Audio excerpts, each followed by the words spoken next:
तीन में दो अधिक बढ़े तन में, तम रज बसत निरंतर मन में।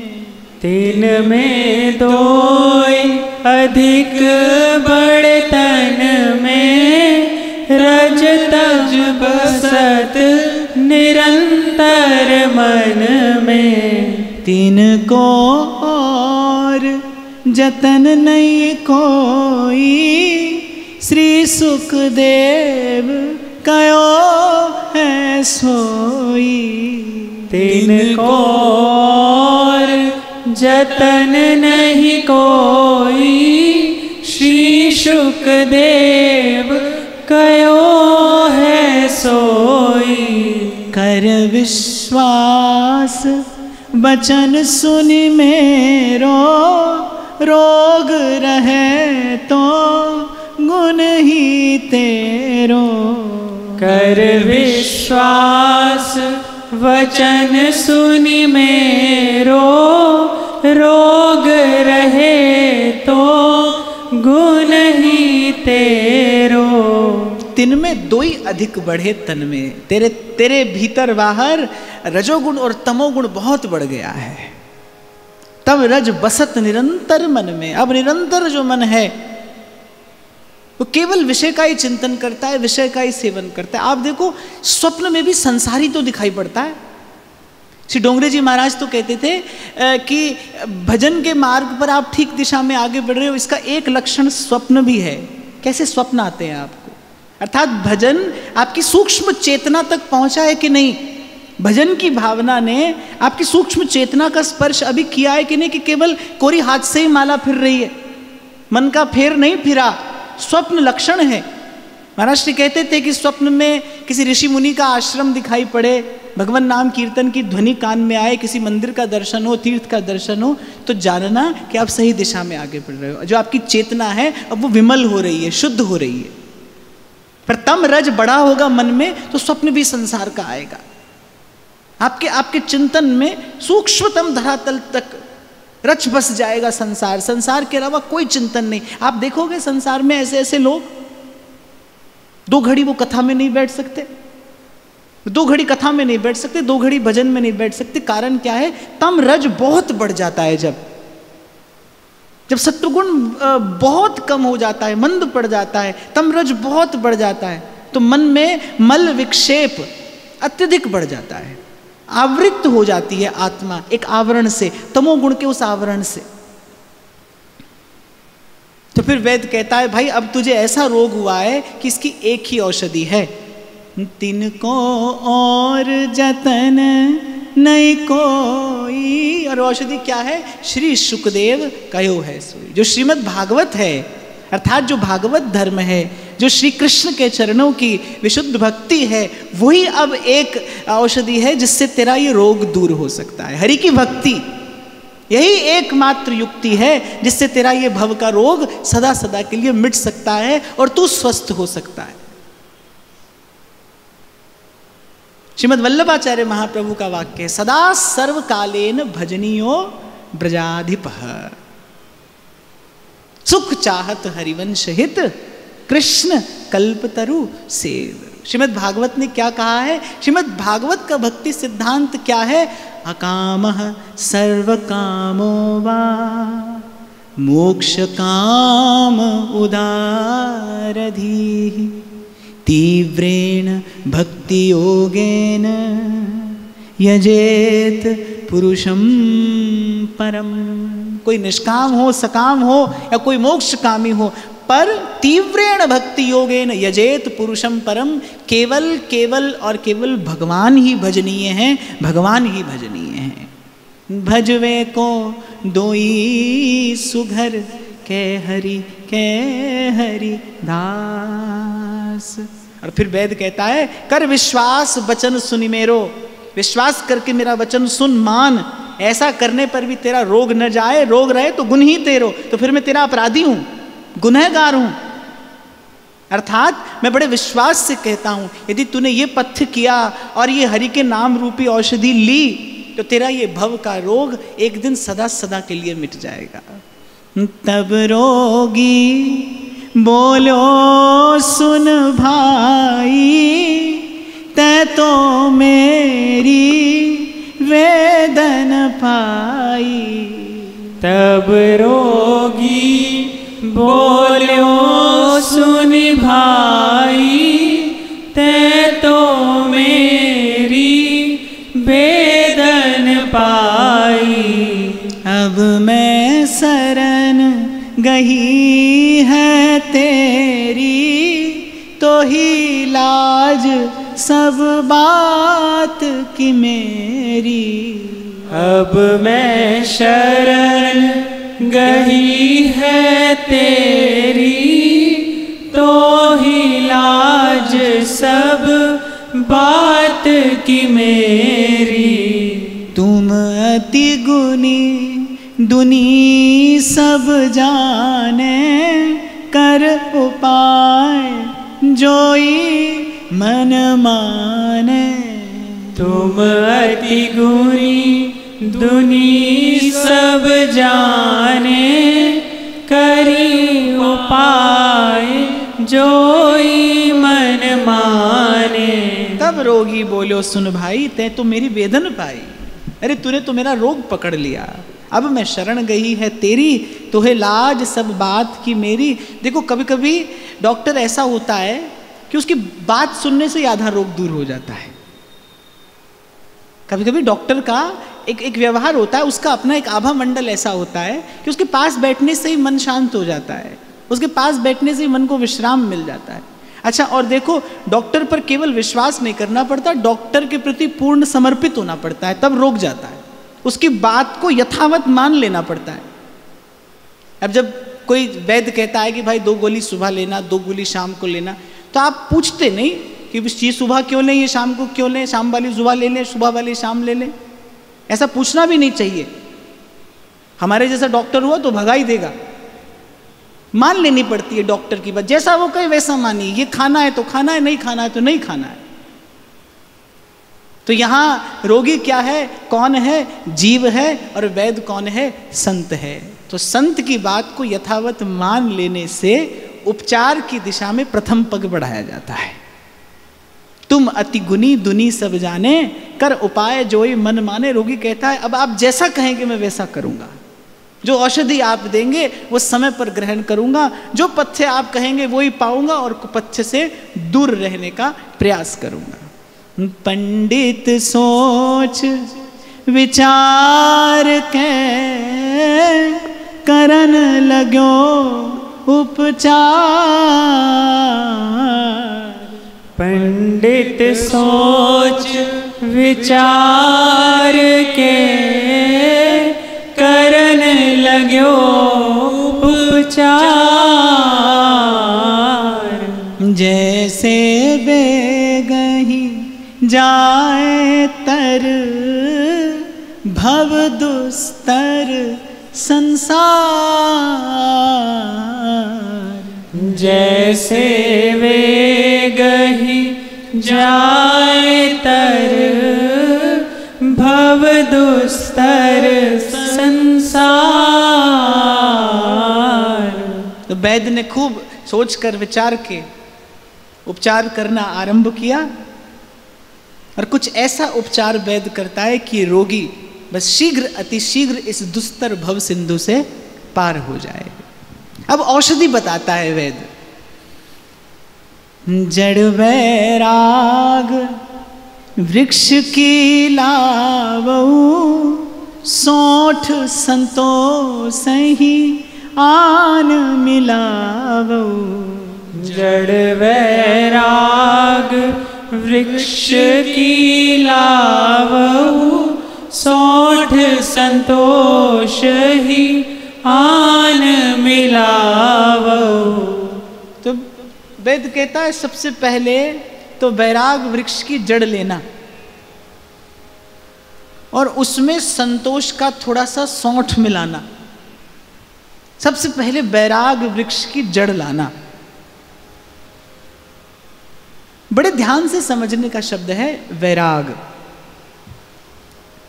गोस्वामी जी तो कहते धर्म ते बिरति, जोग ते ज्ञाना, ज्ञान मोक्ष प्रद वेद बखाना। एक वैराग्य जीवन में लाया जाता है, देखकर, सुनकर, प्रयास करके। एक वैराग्य जीवन में प्रकट होता है। एक वैराग्य जन्म लेता है, एक प्रकट होता है। जो जन्म लेता है वो मरता है, थोड़े समय रहता है, समाप्त हो जाता है। एक प्रकट होता है भीतर। तो वैराग्य वही सदा रहेगा जो प्रकट हुआ है, और वैराग्य प्रकट होता है धर्म पालन से। गोस्वामी जी कह रहे धर्म ते विरति। मैं जो आपसे कहा करता हूं ना कि भाई जहां हो वहीं रहकर आप अपने कर्तव्य कर्म का निर्वाह करिए। निष्काम मति से कर्म करने वाला कर्म के बंधन से मुक्त हो जाता है। निष्काम होकर जो कर्म करेगा वो कर्म के बंधन से मुक्त हो जाएगा। यदि आप गृहस्थ हैं तो यदि आप धर्म पालन करते हैं, धर्मानुकूल आचरण करते हैं, धर्म की मर्यादा में रहकर एक सदग्रस्त की भांति अपने कर्तव्य कर्म का पालन करते हैं, तो एक दिन आप गृहस्थ के बंधन से स्वतः मुक्त हो जाएंगे। ज्ञान उत्पन्न होगा और ज्ञान के उत्पन्न होते ही मोह का अंधकार मिट जाएगा, नष्ट हो जाएगा। वस्तुतः गृहस्थ क्या है? घर में रहने को, शहर में रहने को गृहस्थ थोड़ी कहते हैं। जब मन ने संसार से संबंध जोड़ रखे हो तब गृहस्थ है। मन संसार से संबंध जोड़े बैठा है, जिसके मन का संसार से संबंध है वो गृहस्थ है। वो किसी भी भेष में हो, किसी भी देश में हो। ध्यान से समझना इसे। मन यदि संसार से संबंध जोड़ के बैठा है तो व्यक्ति गृहस्थ में ही है। गृहस्थ और क्या है? घर में रहने को गृहस्थ नहीं कहते। वन में चले जाने वाला त्यागी नहीं हो जाता। भक्तमाल में तो मुझे लगता है लगभग सभी भक्त घर में रहे हैं, घर गृहस्थी में रहने वाले। कोई जूता गांठ रहा है, कोई मांस तौल रहा है, कोई कपड़ा बुन रहा है। आप देखो उनकी भक्ति देखो कि पीछे पीछे हरि फिरे। ऐसे ऐसे भक्तों का दर्शन होता है, उनकी अद्भुत भक्ति। मन क्रम वचन तुम्हारी आशा, ऐसी भक्ति करे रह दासा। वृंदावन के संत तो कहते हैं भाई हरि चरणन अनुराग बिना बैराग महा दुर्भाग। अगर प्रभु के चरणों में अनुराग नहीं है, कोरा बैराग है, तो कोरे बैराग में तो बहर और आग है। किसी से बहर है और किसी के प्रति ये ईर्ष्या और द्वेष की अग्नि है।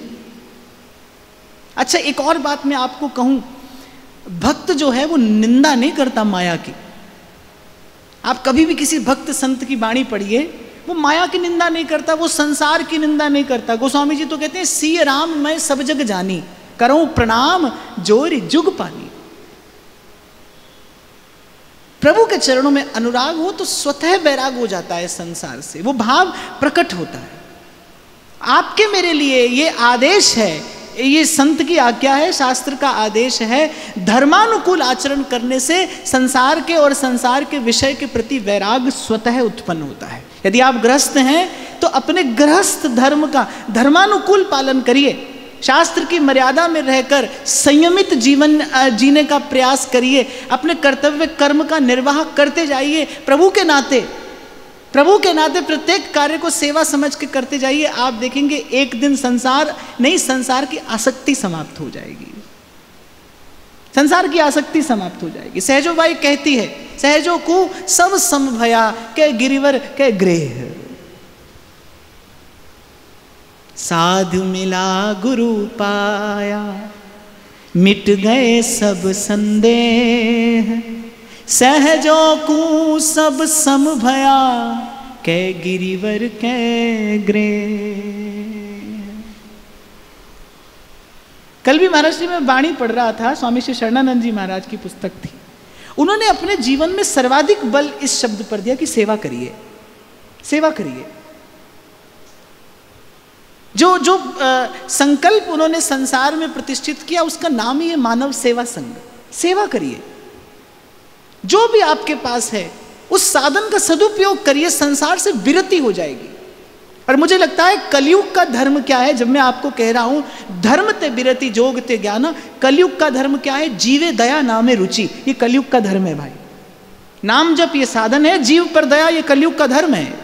जीवे दया नाम रुचि, सब जीवन सो प्रीत, रीत निबाहत आपनी, श्रवण कथन परतीत, यह जो कृपा हरिवंश की। ये धर्म है, प्राणी मात्र पर दया, सर्व के प्रति हित का भाव, सर्व के प्रति हित का भाव, और जैसी बन पड़े जब अवसर आए सेवा करिए। बस यहीं से, इसी विधि से वास्तविक वैराग्य प्रकट होगा। वास्तविक वैराग्य कि कहीं भी रहें। कौन है जनक जी जैसा वैरागी? चक्रवर्ती महाराज हैं, राज सिंहासन पर आरूढ़ है, राजदंड हाथ में है, और बड़े बड़े ब्रह्मज्ञानियों को ब्रह्मोपदेश करते हैं। ये वास्तविक वैराग्य है। श्रीमद् भागवत में महाराजा अम्बरीश का प्रसंग, छोटी से छोटी सेवा अपने हाथ से करते हैं, पूरी पृथ्वी के एक छत्र सम्राट हैं, और कैसा भक्ति ने उनका श्रृंगार किया है कि भगवान रीझे हैं। अरे रीझे क्या है? भगवान कहते अहम भक्त पराधीन, मैं तो अधीन हूं इनके, मैं इनके अधीन हूं। अब इनसे अतिरिक्त, इनसे स्वतंत्र मेरी कोई सत्ता नहीं है। तो जड़ वैराग वृक्ष की लावऊ, और वैराग्य कैसे आएगा जीवन में? कैसे आएगा जीवन में वैराग्य? धर्म के पालन से। और धर्म क्या है? जीवे दया नामे रुचि, प्राणी मात्र पर दया और हरि के नाम में रुचि, यही कलयुग का धर्म है। आप लोग घर में गृहस्थ में रहने वाले लोग हैं, प्रत्येक कार्य को प्रभु की सेवा समझकर करते चले जाइए। आशा न रखिए, आशा एक राम जी से, दूजी आशा छोड़ दे, नाता एक राम जी से, दूजा नाता तो। एक अहमता ममता, ये है जग में अति दुखदाई, और यही जब श्री जी की ओर लगे तब होत परम सुखदाई। सबके ममता ताग बटोरी, मम पद मन ही बांध बर डोरी।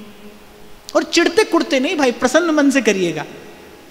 एक घर में एक सेवक होता है, वो दिन भर बस ऐसे ही दुखी सा ही रहता है। वो जो मालिक के मन में थोड़ी बहुत दया होती है ना, वो भी समाप्त हो। अरे इसका स्वभाव ही ऐसा है।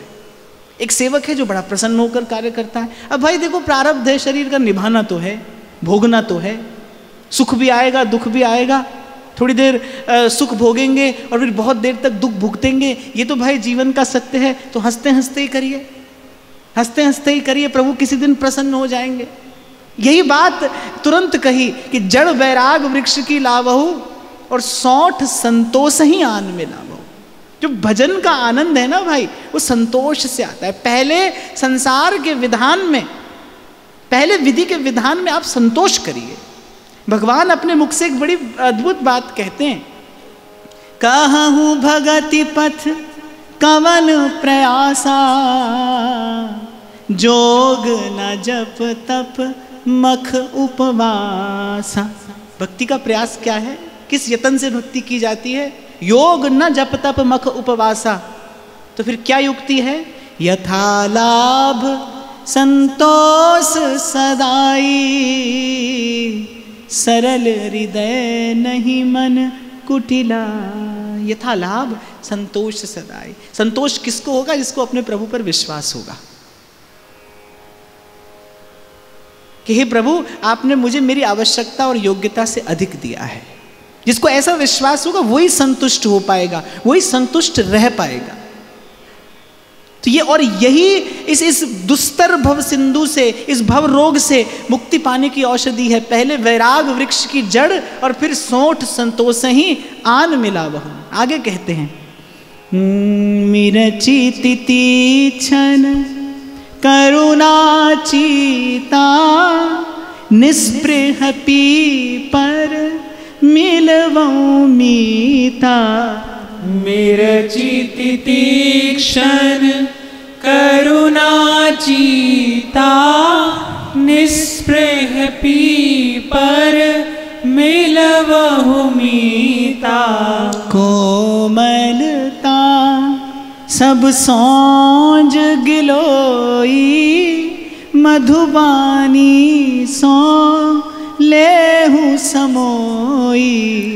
कोमलता सब सौज गिलोई मधुबानी सो लेहु समोई। हरर आमरे सुचि अरुदाया ताते निर्मल है काया। हरर आमरे शुचि अरुदाया ताते निर्मल है काया। फिर कहते हैं मिर्च तितिक्षण, तितिक्षा की मिर्च। मिर्च इसलिए कहा क्योंकि मिर्च तीखी होती है, और तितिक्षा, तितिक्षा अर्थात सहनशीलता। जीवन में थोड़ा तप हो, जीवन में थोड़ा तप हो। बहुत अधिक सुख सुविधा आपकी क्षमता समाप्त कर देती है। यही भूल आज के मनुष्य से हो रही है। जीवन में सुविधा बढ़ती जा रही है, क्षमता घटती जा रही है। जितनी सुख सुविधा बढ़ेगी उतनी क्षमता आपकी कम हो जाएगी। तितिक्षा है असहनशीलता। मैं तो पहले भी आपसे कह रहा था, सात्विक जीवन क्या है? अपनी आवश्यकता से थोड़ा कम लीजिए, यही सात्विक जीवन है। पहले अपनी आवश्यकता निर्धारित करिए, धर्मानुकूल आवश्यकता हो आपकी, और उस आवश्यकता से भी आप थोड़ा कम लें, ये सात्विक जीवन है। तो मिर्च तितिक्षण और करुणा चीता। चीता एक वृक्ष होता है, उसकी छाल ली जाती है औषधि में। तो कह रहे थोड़ी करुणा हो आप में, जो अभी मैं आपसे कह रहा था, जीवे दया, सबके प्रति हित का भाव हो। निवेदन करता हूं ना मैं आपसे, कुछ घड़ियां हरि नाम की करिए, सबके हित का विचार करके। वो आपके जीवन में करुणा का भाव उत्पन्न करेगा, अब मन को निर्मल करता है ये भाव। तो तितिक्षा की मिर्च, और फिर थोड़ी करुणा, और फिर कह रहे निस्पृह पीपर मिलवहु मीता। निस्पृहता, निस्पृहता की थोड़ी पीपर मिलाना। और फिर कह रहे कोमलता सब सौंज गिलोई और मधुबानी सो लेहु समोई। ऐसी बानी बोलिए मन का आपा खोए, औरन को शीतल करे आप हूँ शीतल हो। अरे मैं कहता हूं कुछ ना दे सको किसी को, सम्मान के 2 शब्द तो आप दे सकते हैं। सम्मान के 2 शब्द आप दे सकते हैं। और भाई, वाण से भी अधिक गहरा घाव वाणी कर सकती है। वाण से भी अधिक गहरा घाव वाणी कर सकती है। और अगर औषधि की बात करें तो संत सदगुरु का एक शब्द आपके भवरोग को दूर भी कर सकता है। शब्द ब्रह्म है। इस समग्र अस्तित्व की सबसे बड़ी अगर कोई शक्ति है तो वो शब्द की शक्ति है। तो जो आपकी वाणी है, वाणी से तो भगवद आराधन हो सकता है। तुलसी इस संसार में सबसे मिलिए धाय, ना जाने किस भेष में नारायण मिली जाए। कभी कभी देखने में आता है, और कहाँ देखने में आता है, मैं तो खुद ही को देख लेता हूं कि बात तो हम करते हैं प्रेम की उपासना की, और वाणी होती है, स्वभाव होता है बड़ा कठोर, तो ये बात समझ में कम आती है। वैद कह रहा है कि कोमलता सब सौंज गिलोई मधुबानी सो लेहु समोई। आपके जो शब्द हो वो मधुर हो, आपके हृदय का जो माधुर्य है वो आपके शब्दों से छलके। बहुत बड़ा कार्य थोड़े से शब्दों से किया जा सकता है। थोड़े से शब्द। एक छोटी सी कथा मुझे स्मरण आ रही है। एक बार बादशाह अकबर ने पूछा कि सबसे अधिक प्रभावशाली इस संसार में क्या है? बीरबल ने कहा आपके शब्द हैं।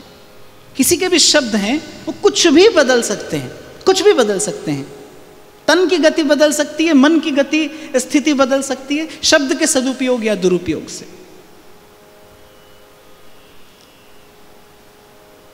अकबर ने कहा कैसे? बीरबल ने कहा मैं आपको समय आने पर बताऊंगा।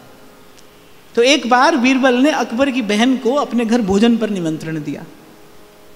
अब भाई ऐसा स्वागत किया कि अद्भुत। मोहरों का तो चबूतरा बनाया जिस पर बैठाया उसकी बहन को, और 56 भोग 3600 व्यंजन, एक से एक सुस्वादु पेय पदार्थ परोस दिए। बीरबल परोस रहे हैं अपने हाथ से और वो अकबर की बहन खा रही है। और जब उसका पेट भर गया उसने कहा नहीं, तो बीरबल ने कहा अरे खाइए, उसने कहा नहीं। अरे बीरबल ने कहा खा ले, तेरे बाप का क्या जाता है इसमें। अब तो वो बहुत रिसाई, दौड़ कर गई अकबर के पास, इसके सर कलम करने का आदेश दीजिए बादशाह अभी। अब बादशाह जानते थे कि बीरबल जो करते हैं कुछ सोच विचार कर करते हैं। बादशाह ने बुलाया बीरबल को, क्यों बीरबल ये आज क्या किया तुमने, हमारी बहन को नाराज कर दिया। बोले नाराज नहीं किया, मैं तो आपके प्रश्न का उत्तर दे रहा था। आपने कहा सबसे अधिक प्रभावशाली क्या है, शब्द सबसे अधिक प्रभावशाली है। पूछिए, बुलाइए अपनी बहन से, पूछिए मैंने इसका स्वागत कैसा किया। अकबर ने पूछा बताओ। अरे मोहरों का चबूतरा बनाया, उस पर बैठाया, और भोजन कैसा था, मैं तो गिन भी नहीं पाई कितने व्यंजन थे। तो अकबर ने कहा फिर हुआ क्या। बस अंत में ऐसी बात कह दी इन्होंने, सब किया, अंत में एक शब्द जो था सब नष्ट कर दिया उसने। और ऐसे ही संत और सदगुरु का एक शब्द होता है, जीव अपना जीवन बिगाड़ता आ रहा है जन्म जन्म से, संत एक शब्द कहता है, रज्जब तय गज्जब कियो सर पे बांधा मोर, अरे आया था हरि भजन को करी नरक की ठोर। संत की वाणी दीप जला देती है भाई जीवन में, ज्योति स्तंभ होते हैं संत के शब्द। आपकी सबसे बड़ी शक्ति है आपकी वाणी, इसका सदुपयोग करिए, ऐसी वाणी बोलिए मन का आपा खोए। और एक बात आपको बताऊं, ये जगत की सेवा भी है और जगन्नाथ की सेवा भी है। आपके मीठे वचन हो, मीठे वचन हो आपके, और इससे किसी को शीतलता तो बाद में मिलती है भाई, पहले अपना मन शीतल हो जाता है, पहले अपने ही मन में कोमलता आती है। ये जो आपका इतना प्रेम है, इतना अनुराग है, इतना सब कुछ है, ये किस लिए है, ये वाणी की कृपा ही तो है। हम संत की वाणी ही तो लेकर बैठे हैं, ये कथन श्रवण है, ये सब वाणी का वैभव ही तो है, ये वाणी का सदुपयोग है। सूरदास गिरधर जस गाए गाए जीजिए। फिर कहते हैं हरर आमरे शुचि और दया, हरर की शुचिता और दया का आमरा ये मिलाना, और ताते निर्मल है काया। शुचिता, शुचिता माने तन की शुचिता, मन की शुचिता, जहां तक संभव हो सके वहां तक शुचि और पवित्र स्वयं को रखने का, रहने का प्रयास करना चाहिए। और दया, जीव मात्र पर दया, यदि ऐसा हो जाए तो फिर कह रहे ताते निर्मल है काया। असगंध आसन दृढ़ कै करो, चिंतामणि चिंता परिहरो। असगंध आसन दृढ़ के करो, चिंतामणि चिंता परिहरो। मुसली सौंफ अजवाइन जीरा, ज्ञान ध्यान जप जोग में धीरा। मुसली सौंफ अजवाइन जीरा, ज्ञान ध्यान जप जोग में धीरा। फिर कहते असगंध आसन दृढ़ के करो, जब काया निर्मल हो जाए, अर्थात जब शरीर सध जाए, मन तो बाद में सधेगा, पहले तन सधेगा। कुछ देर मौन रहने का अभ्यास करेंगे तो फिर देखेंगे धीरे धीरे मन शांत होने लगेगा। तो पहले तन को साधा जाता है, जब तन साधा जाए फिर कह रहे असगंध आसन दृढ़ के करो। असगंध कहते हैं अश्वगंधा, अश्वगंधा का आसन माने थोड़ा दृढ़ करके आसन करिए। जैसे उस दिन भी मैं आपसे कह रहा था, कुछ देर बैठिए, बैठकर जप करिए, ये भी आवश्यक है। आसन स्थिर होगा तो फिर धीरे धीरे मन स्थिर होगा। आप लोग सीधे ही पहुंच जाते हैं, कहा बस अब चलते फिरते उठते बैठते भजन करते हैं। अरे चलते फिरते उठते बैठते भजन किया नहीं जाता, चलते फिरते उठते बैठते तो भजन होता है। जब भजन सहज हो जाता है तब भजन होने लगता है, चलते फिरते उठते बैठते। पर वहां तक पहुंचने के लिए पहले कुछ देर कुछ काल एक आसन में दृढ़ होकर भजन का अभ्यास करना चाहिए। भजन करिए, स्वाध्याय करिए, लीला चिंतन करिए, पदगान करिए, कुछ भी करिए, पर एक स्थान पर बैठिए। असगंध आसन दृढ़ के करो। फिर कह रहे चिंतामणि चिंता परिहरो। फिर चिंतामणि नाम का एक रस होता है औषधियों में। यहां चिंतामणि कौन है? हरि का नाम चिंतामणि है। चिंतामणि हरि नाम है, सफल करे सब काम। और फिर कह रहे मूसली सौंफ अजवाइन जीरा। ज्ञान की मूसली, ध्यान की सौंफ, जप की अजवाइन और योग का जीरा। मूसली सौंफ अजवाइन जीरा और फिर ज्ञान ध्यान जप जोग में धीरा। ज्ञान क्या है? मैं भगवान का हूं और भगवान मेरे हैं। मेरा एकमात्र संबंध प्रभु से है, मेरा एकमात्र आश्रय भगवान है, मेरा एकमात्र आधार भगवान है, मेरा एकमात्र विश्राम भगवान है। इसी का नाम ज्ञान है। और फिर ध्यान, अपने इष्ट के, अपने आराध्य के स्वरूप का सतत ध्यान हो, उसके नाम का जप हो और अपनी आत्मा को अपने इष्ट और आराध्य के चरणों से जोड़ देने का नाम ही प्रेम योग है। ऐसा योग हो।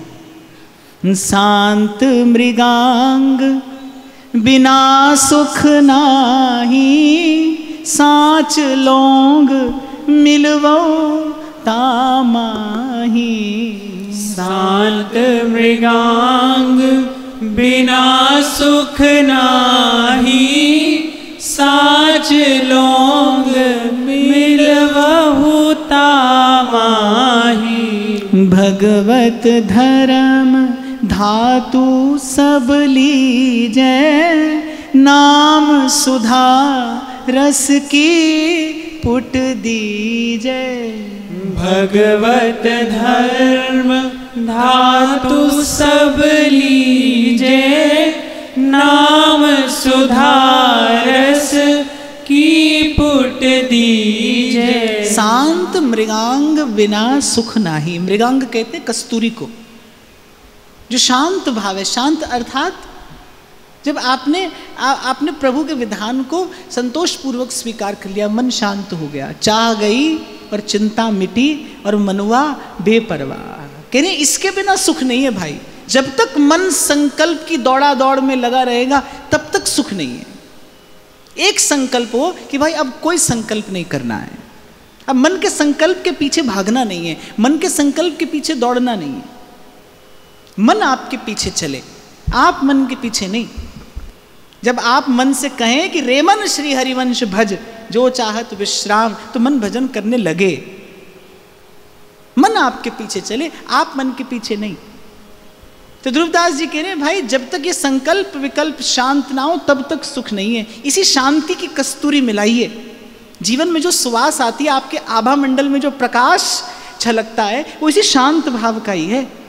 आपने कथाएं सुनी होंगी, संतों के पास जाते हैं तो हिंसक सिंह शांत हो जाते हैं। सिंह और गैया एक एक घाट पर पानी पीते हैं। वो क्या है? वो संत के हृदय की शांति है।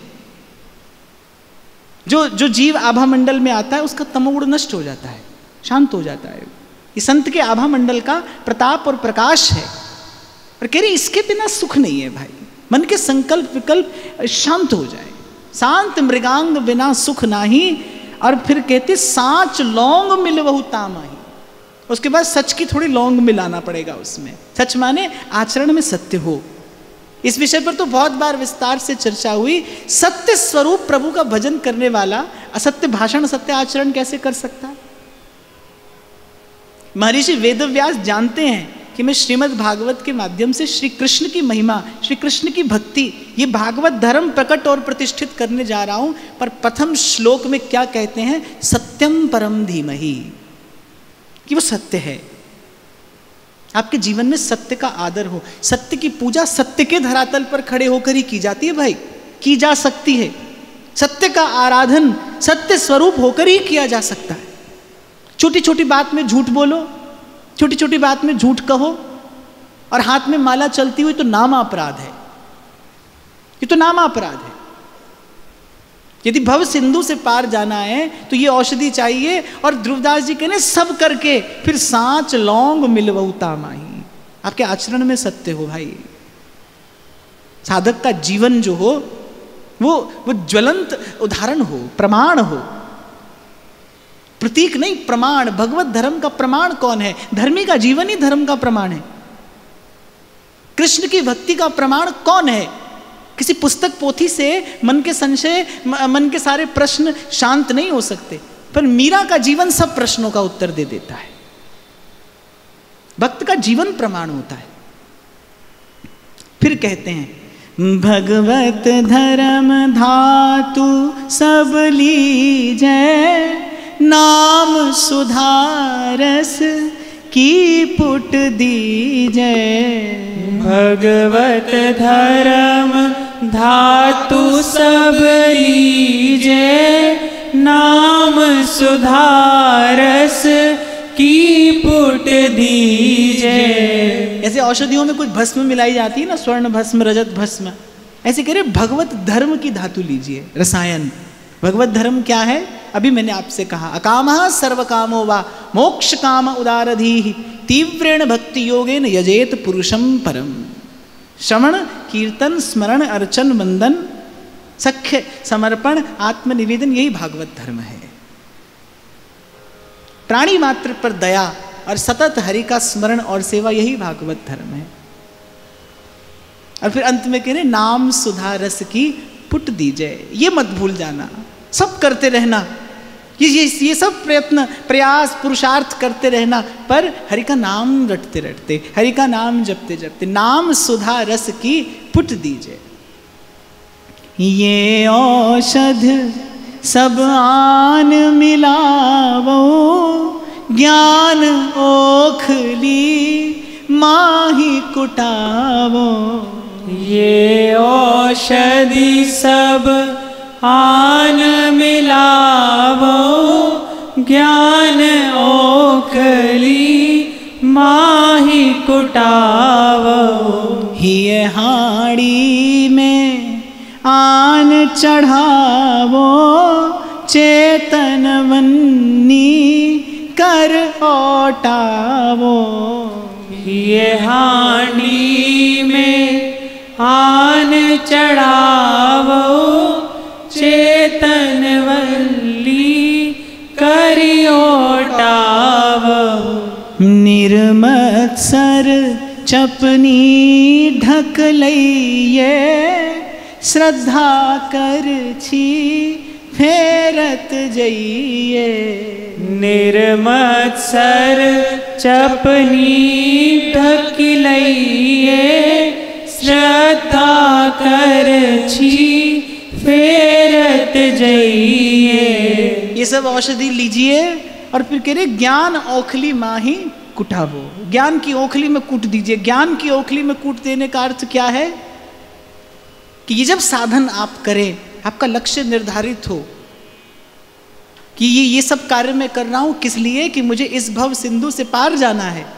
अभी मैंने आपसे कहा ना, ज्ञान क्या है? मैं प्रभु का हूं, प्रभु मेरे हैं, मेरा एकमात्र संबंध प्रभु से है, मेरा एकमात्र विश्राम प्रभु है। इसी भाव का सतत स्मरण रहे, इसी भाव का सतत चिंतन रहे और संग संग में ये कार्य होता रहे।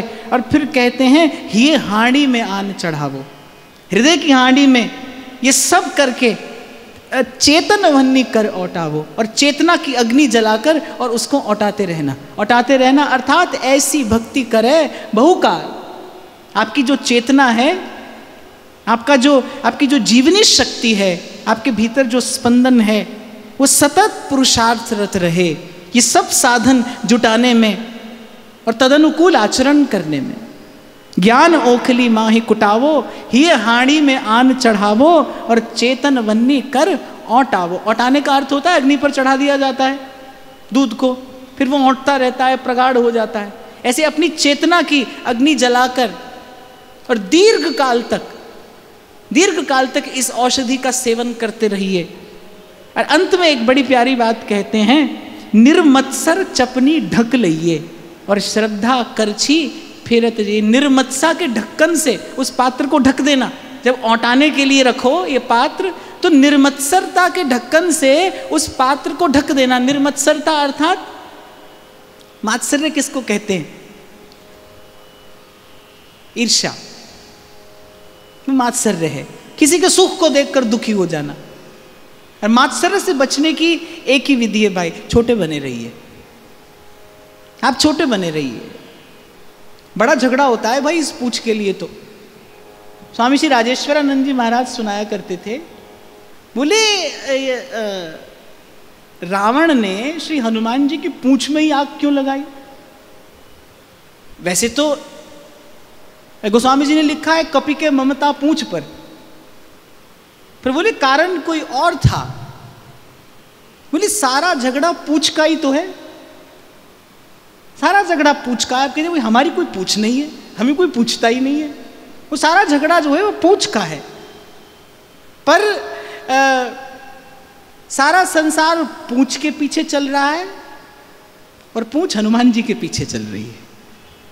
यानी संसार पूंछ के पीछे भागता है और ये जो पूंछ है ये भक्त के पीछे पीछे चलती है। जो छोटा हो जाता है वही सबसे बड़ा होता है भाई। जिसे छोटा होना आया है वही बड़ा होने योग्य है। और ये जो मात्सर्य है, गोस्वामी जी ने कहा है मान बढ़ाई ईर्ष्या तुलसी दुर्लभ, ये एक ही विधि से जाता है भाई, छोटे हो जाइए। बड़ा न जाने पाए हैं साहिब के दरबार, कम से कम एह दरबार दीन को आदर। प्रभु के दरबार में तो दीन का आदर है। यहां का नियम तो यही है भाई, छोटे का सम्मान है। छोटा होना किसे आता है, विनम्र होना किसे आता है।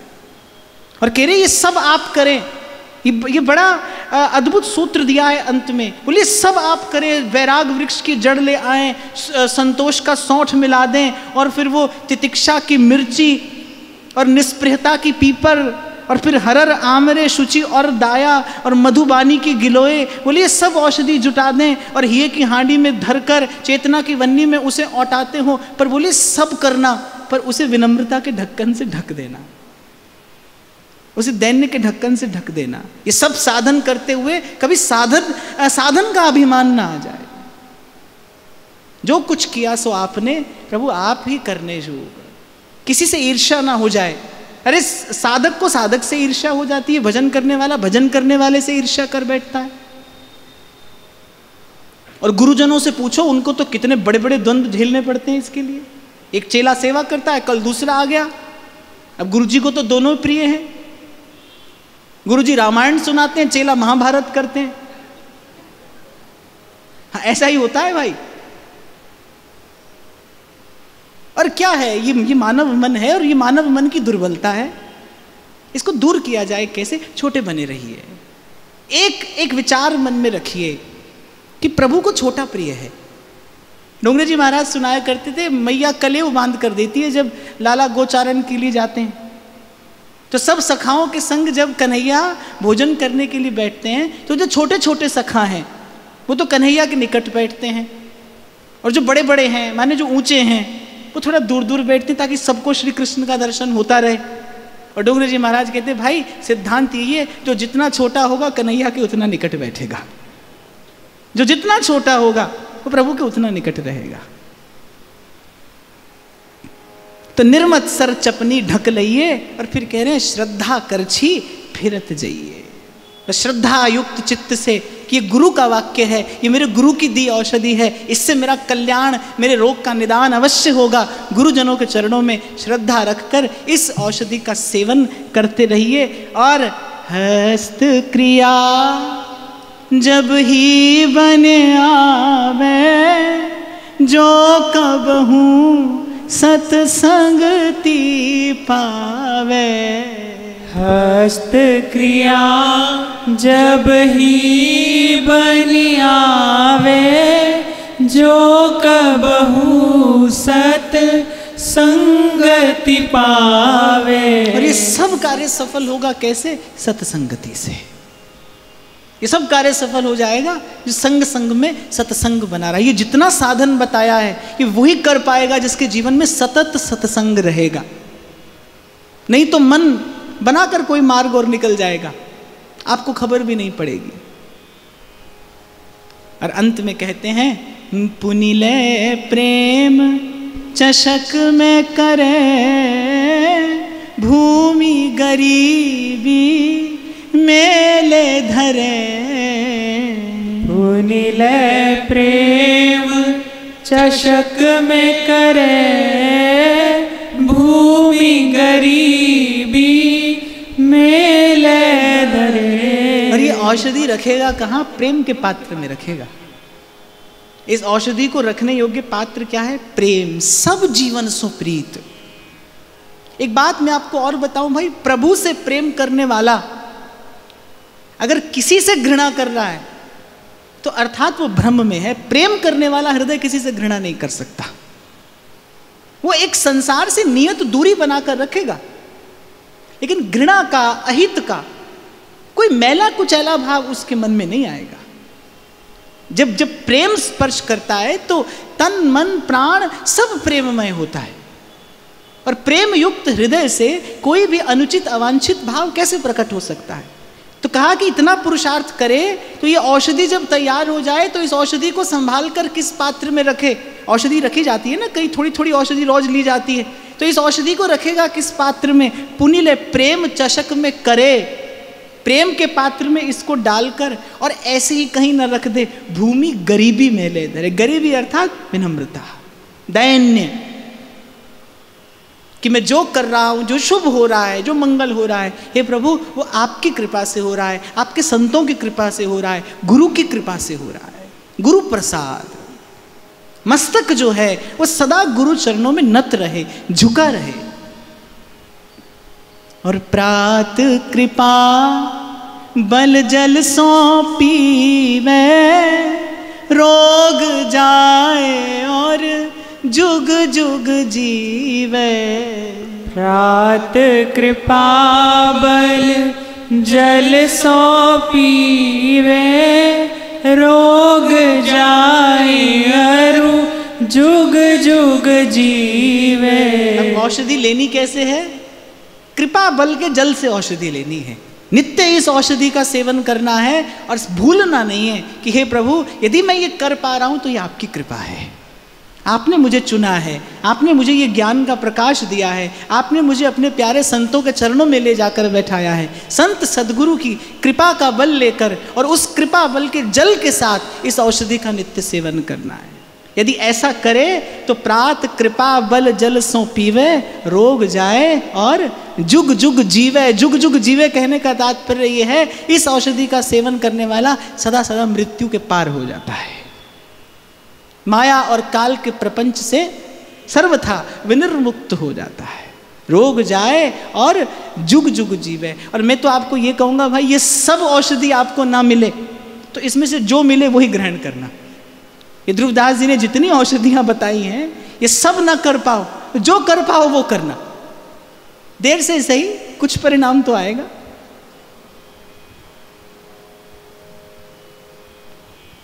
और उपसंहार करते हुए कहते हैं, इस औषधि की महिमा बताते हुए कहते हैं, देखो भाई औषधि का परीक्षण पहले किसी पर किया जाता है ना, तभी तो औषधि की सफलता या असफलता का पता चलता है। ध्रुवदास जी कह रहे ये औषधि किस किस ने ली है? नारदादि प्रहलाद ध्रुव कीनो यह विचार। नारदादि प्रहलाद ध्रुव कीन्हो यह विचार। या जुग में या रोग को सिद्ध यह उपचार। या जुग में या रोग को सिद्ध यह उपचार।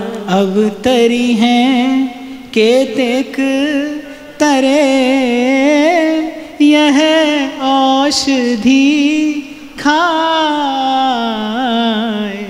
अब तरी है केतिक तरे याही औषधि खाई। ताते विलंब ना कीजिए बेगही करी उपाय। ताते विलंब ना कीजिए बेगही ही करो उपाय। नारद आदि, प्रहलाद, ध्रुव, सबका यही विचार है कि इस युग में या युग में और इस भव के रोग को दूर करने के लिए ये उपचार सिद्ध है, ये औषधि इन भक्तों के द्वारा प्रमाणित है। अर्थात जो इस औषधि का सेवन करेगा वो निश्चित रूप से भव रोग से मुक्त हो जाएगा। और ध्रुवदास जी कह रहे हैं अब तरी हैं केतक तरे।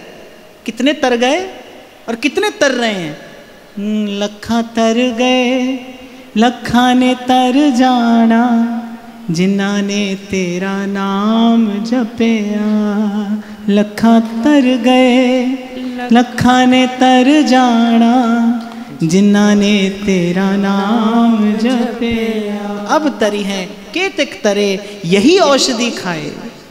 इसीलिए ताते विलंब न कीजिए, देर मत करिए, आज अभी यहीं निर्माण करिए इस औषधि का, संचय करिए इन सद्गुणों का, बनाइए ये औषधि।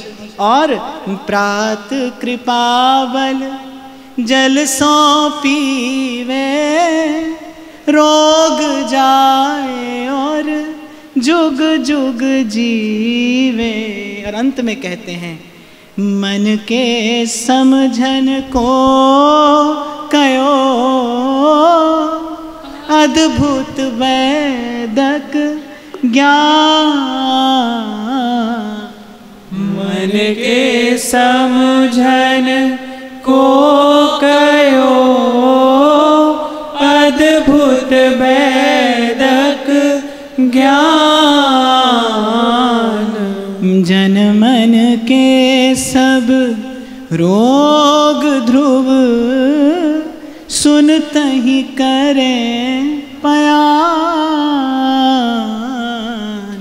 जन मन के सब रोग ध्रुव, सुनत ही करे पयान।